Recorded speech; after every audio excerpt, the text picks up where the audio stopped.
Hi and welcome to Soul Connect. My name is Carly and this is my channel where we connect into the journey of spiritual awakening, share tools on how to cultivate a deep-rooted relationship with the divine, and talk about all things life and love. I'm here today with a card pull for the collective. Before we begin, however, I want to remind you that these readings are meant to help you connect in with your own intuition. So no one can tell you about you. Your soul already knows the way. These card pulls are really meant to confirm for you what you already know. Please take what resonates and leave the rest. I also want to remind you that when I speak in terms of divine masculine and divine feminine, I'm relating to energetics.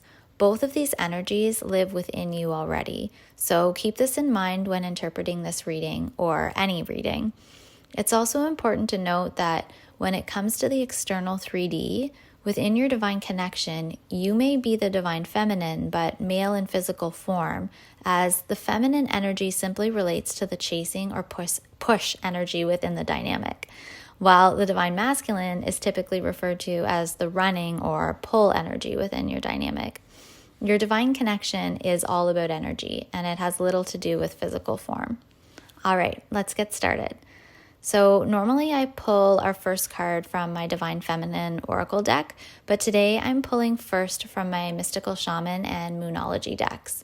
And I'll wrap things up today with the Divine Feminine. Okay, so let's just give them a little shuffle here.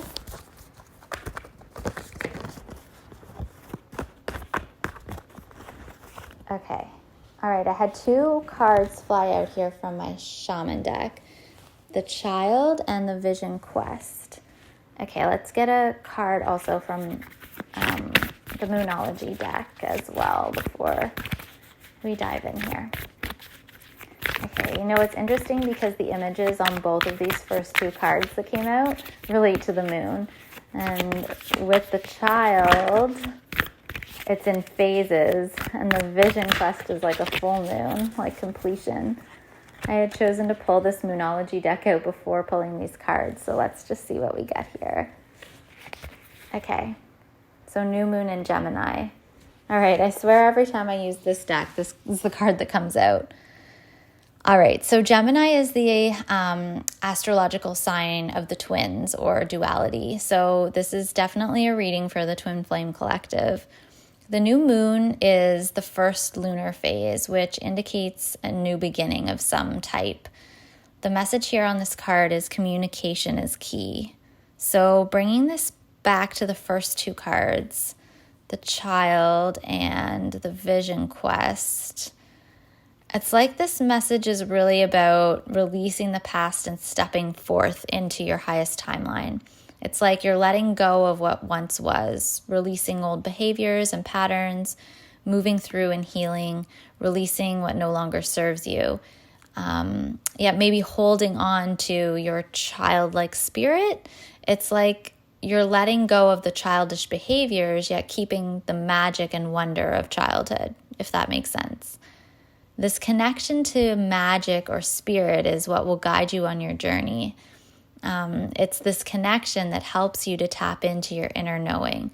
This connection to source is strong in childhood, but lost as we grow into adolescence, and we become more and more conditioned or disconnected from source. So it's like your vision quest is reestablishing this connection, which in turn will reestablish connections elsewhere. And this may bring in new communication. As you communicate your authenticity and speak your truth from a place of love and service, your divine counterpart will begin to do the same. And as you step into soul and balance internally, this is reflected in the 3D.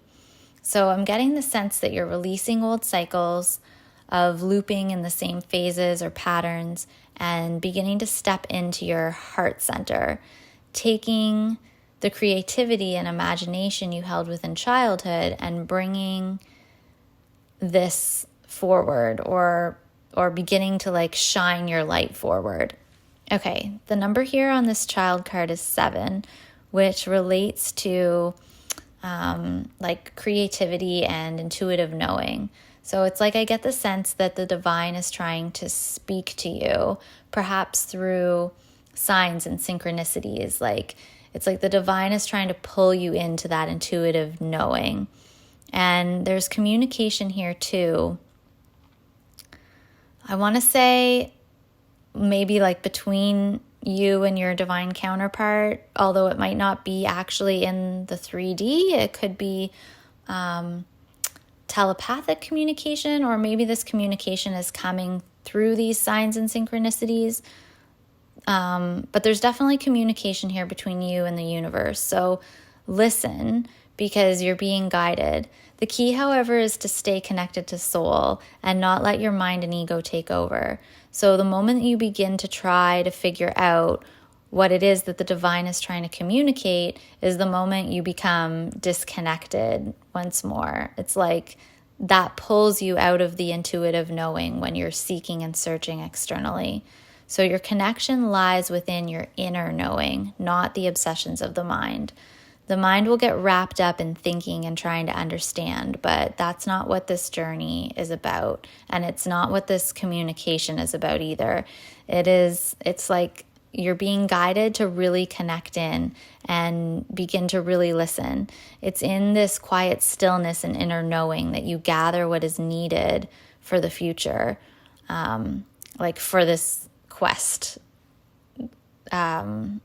Okay, it's like I'm sensing like a teacher or a guide, but it's not that you need one, it's that you are one, or something like this. And it's in your childhood, or the magic of your childhood brings you, it's like the magic of your childhood brings to you what you have to give back to the world.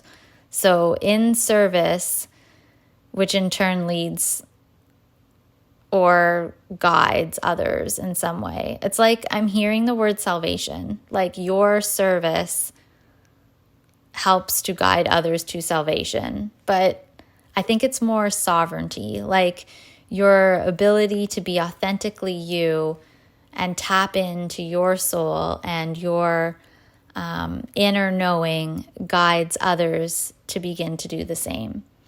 Okay, and with relation to this Moonology card here with the sign of the twins, I feel like this may actually relate to a bigger mission in regards to both divine masculine and feminine. It's like this authenticity that you begin to shine out brings you together, and then you embark upon the vision quest in unison or something like this.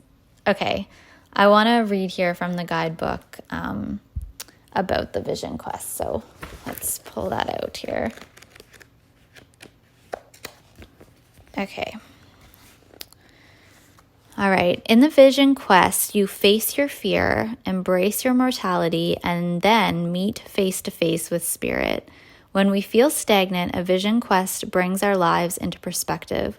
We realize our flaws, our potential, and the opportunities life is now offering us. We remain on a vision quest until we find the key to open a new door or write a new chapter in our lives. The invitation. So find clarity by spending time alone in nature. If you live in a city, go for walks in the park.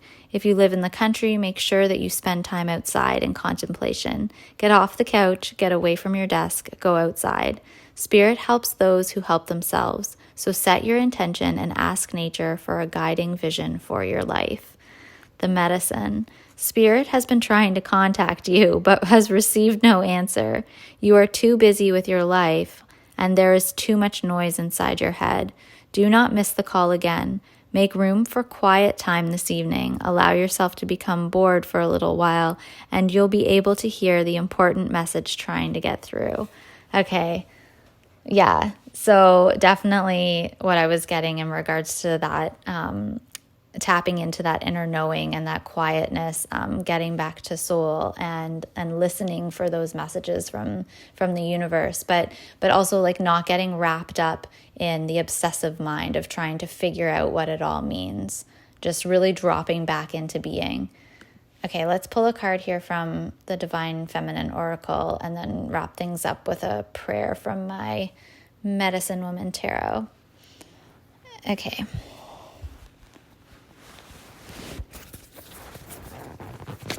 All right. Okay. Whoa.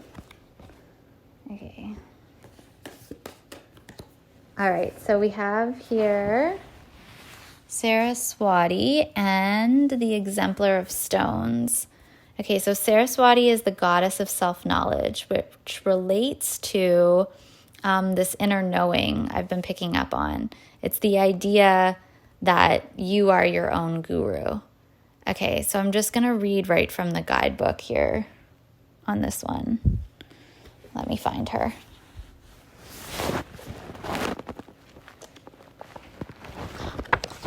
It always takes me... Sorry, guys. I've set my phone down here and maybe you can't hear me very well. Find a better place. All right. It always takes me a minute to find them in this guidebook because they're not numbered. So where is she? Page 80. All right. Okay, let's read about her here. Saraswati represents the self-knowledge of who we are so that nothing impedes the flow of creativity from the soul. Okay. Her name is a fusion of the Sanskrit words for essence and oneself. Saraswati's name translates then as the one who leads to the essence of self-knowledge. Cool. Okay. Let's see what it says here. When your soul selects her card, when we are aligned with the essence of who we are, then what needs to be communicated through us, whether with words or music or artwork, can flow. When our creativity feels blocked or stagnant, it isn't because the waters have dried up. We might fear this, but the truth is that self-awareness is the key to unlocking our creative flow. When we take the time to return to the essence of who we really are and nurture that essence, we realign again with the river of expression that the soul generates. Saraswati is the reminder that anything we create that purifies us in the process of making it is a blessing. Our art should be judged not on popularity, but on its power to transform us and others. Saraswati is a call to return to the essence of our true self. The energy of her card is a charge for more self-knowledge, more awareness of our own unique soul and what our needs are in this moment. She leads us back into that finely attuned space where we can express with ease and grace what the soul desires most to share. And that energy feels like a river moving through us. It heals, it liberates, and it inspires others to return to their essence as well. Yeah, okay, so right in alignment with what I was getting. Okay, so let's just finish this up then with this prayer from my Medicine Woman Tarot. And it was the Exemplar of Stones. Okay, so, the prayer. All right, it says here, I have lived well. I have learned of power and wealth. I understand the source of all of these to be but one great spirit who breathes life into every living thing. The source of receiving is giving. The source of love is loving. The source of a bountiful harvest is planting the seeds. These words I pass on so that you may be as me. Live fully, for life is a blessing. Love wholly, for love is holy. You can have everything if you are true to that which is really you. Finding yourself and expressing yourself is all that we are sent to do.